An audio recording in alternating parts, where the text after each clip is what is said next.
Remember opening a brand new game? Yeah. That feeling, Oh, yeah. whether it was a shiny disc or a cartridge, Right? it meant you got the whole game Yeah. start to finish. Exactly. And, things aren't really like that anymore, are they? Not so much, no. Games have changed, haven't they? Now we're in the age of games as a service.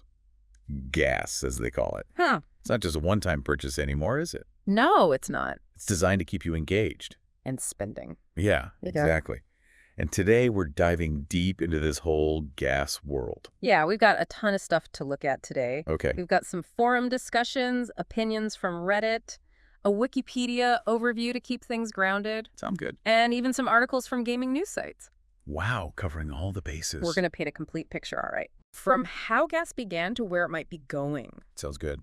So, when you think about it, Yeah. GAaS didn't just appear out of thin air, did it? No, not at all. Mm. You could say it's got roots in those old downloadable content packs. Right, DLC. Yeah, DLC. Yeah. Offering a little something extra for a few bucks. Like what? An extra level or a couple of new weapons? Exactly.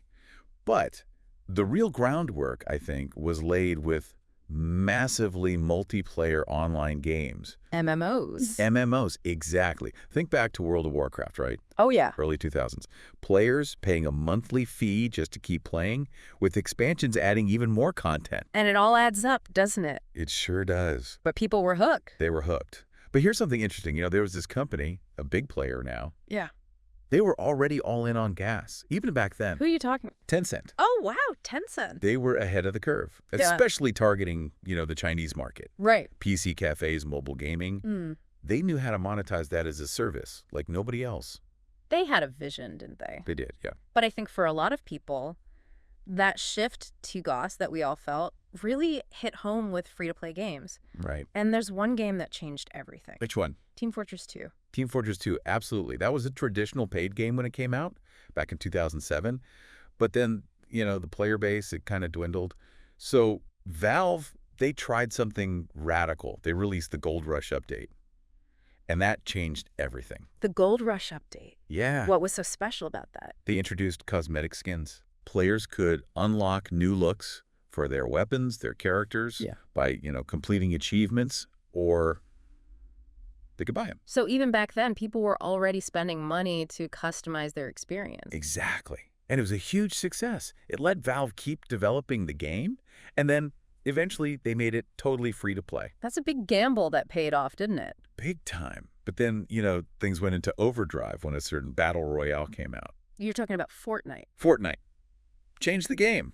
Didn't invent the battle pass, but it perfected it, Yeah. For those who don't know, a battle pass, it's like a seasonal reward system. You buy it, and as you play, complete challenges. You unlock tiers, cosmetics, emotes, even in-game currency sometimes. It's a digital collectible card game, except you're unlocking parts of the game's world and your own style. That's a great way to put it.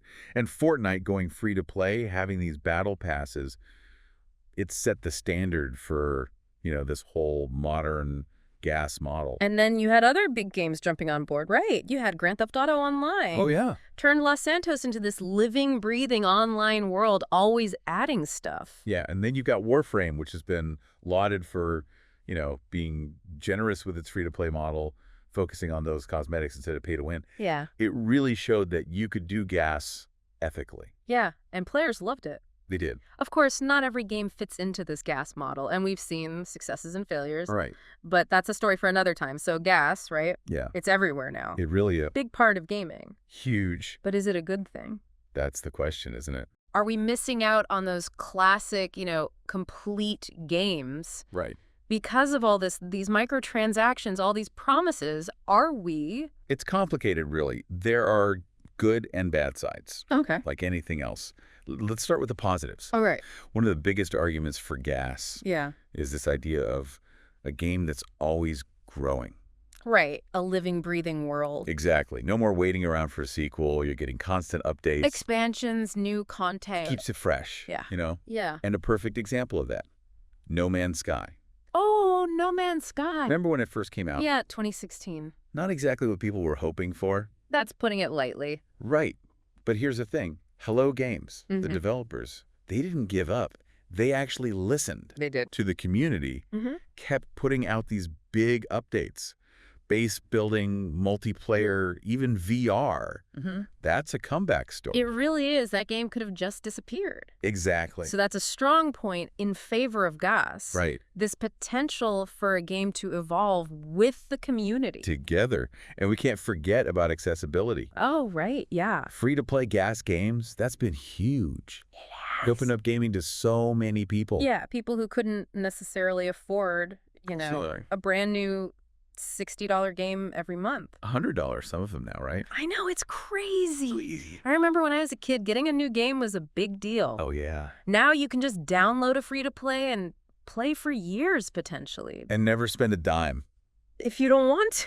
Exactly. And it's not just players either, right? GAaS has been great for smaller studios. Oh, absolutely. They don't always have the, the marketing budget. Right. But a well-made GAaS game, if it's updated regularly, Yeah. it can find its audience. Word of mouth is powerful. The best marketing. Yeah. And look at Rocket League. Started small. I love Rocket League. Free to play, constant updates, esports scene. It's global. Global It phenomena. really is. Yeah. You can't underestimate that, when players love a game Yeah. and they see the developers care, Yeah. they tell everybody. They become fans. Exactly. Yeah. No system's perfect, right? Right. GAaS has its downsides. It does. Let's talk about those. Yeah. One of the biggest complaints you hear is that dangling carrot design. Oh, yeah, the dangling carrot. What does that mean? Tell me more about that. So you get these games launching as a service. Right. Maybe they're a bit thin on content at the beginning. The promise is updates are coming, expansions, all that. Which sometimes they do. Sometimes, yeah. Yeah. But other times, those updates Yeah. never appear, or they're not what people were expecting, Disappointing. to say the least, especially when you've got into a game Right. Based on those promises. based on what you were promised, Yeah. right? Destiny, I'm thinking of Destiny, Yeah. this huge 10-year plan. It was going to be huge. But when it launched, it felt unfinished. Yeah. Too much repetition just to keep you playing. Right. And then there's overpromising as well, isn't there? You get developers Oh, absolutely. caught up in the hype. They promise you the world. Yeah, and then they can't deliver. Yeah. Disappointed players, even if the game at its core is good. And then, of course, there's the grind. The grind. Oh, yeah. Can't escape the grind. It's in so many of these games. It's everywhere, right? These repetitive tasks endless loops. designed to keep you playing, chasing that little reward, The dopamine hit. Exactly. But it's a fine line, isn't it? Some people love the grind, Just part of that sense of progression. Yeah. But for others, it's like the game's wasting your time. Like a second job. Exactly. Borderlands, for example. Oh, yeah. I love Borderlands. Great games, but they can get grindy. They do get grindy. At a certain point, you're not playing for the story anymore. No, you just want the loot. It's all about the loot. And that leads to a darker side of GAaS, the psychological stuff. Oh, what do you mean? Things some games do to keep you hooked. Okay. FOMO. Mm-hmm. Fear of missing out. I know. Limited time events. Right. Daily bonuses. Log in every day, or you miss out. Oh, I hate that. It creates this urgency, this feeling that you're always missing something Yeah. if you're not playing, if you're not spending. And that's tough, especially for kids. It is. And it can be really tough on parents' wallets, too. Absolutely. Remember all those unimpressive emote controversies? Oh, don't get me started. Kids spending tons of money just to keep up with their friends. It's a slippery slope. Yeah, It's a tough one, right? it is. Because on the one hand, you've got these incredible games that could just keep going. Right. But on the other hand, Yeah. are they just going to try and take all our money, It's a balance, isn't it? And then there's the whole thing with the servers. Oh, right. With Gort, when the regular game dies, that's it. It's done. Yeah. You could dig out your old console, blow the dust off. Find the disc. Exactly. But with these GAaS games, Yeah. if those servers go offline, your game's gone. Ugh. Just like that. It makes you wonder, do we really own these games? Big questions about ownership, yeah.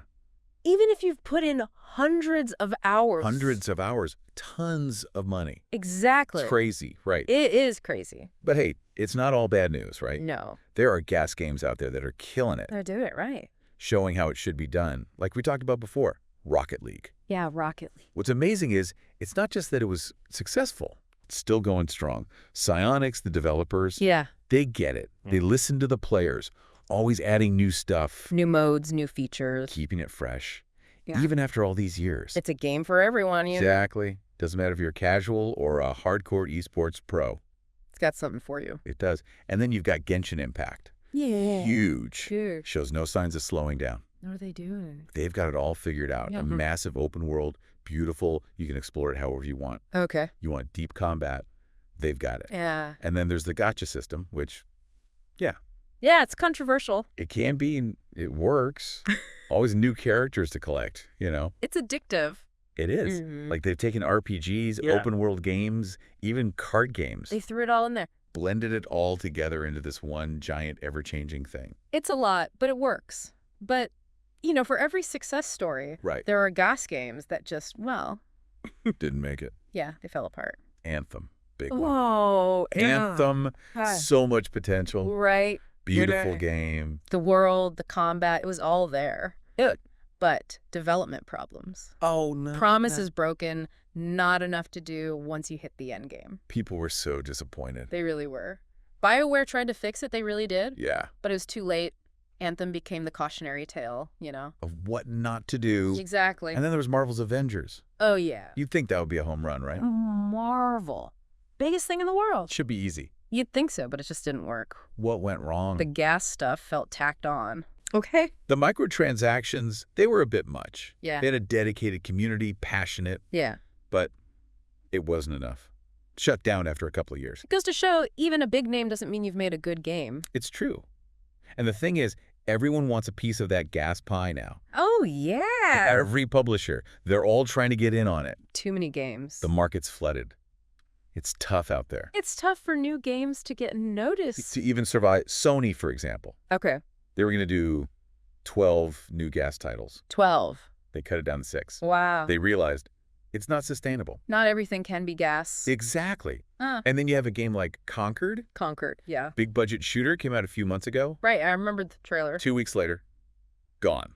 No way. Server shut down, project dead. Wow, that's brutal. Brutal, but that's the gas market. So where do we go from here? Is this the future? That's the big question. GAaS everywhere. For better or for worse, Yeah. right? Yeah. There are definitely some worries about where GAaS is taking us. Definitely. But there's some good signs too, right? There are, like Helldivers 2. Yeah, I've heard good things. People are excited about that one. Focus on playing together. Okay. And they're promising a full game at launch. No waiting around. No dangling carrots. So maybe developers are learning, right? I think so.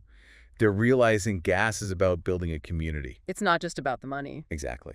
But ultimately, the players decide. We have the power. You do.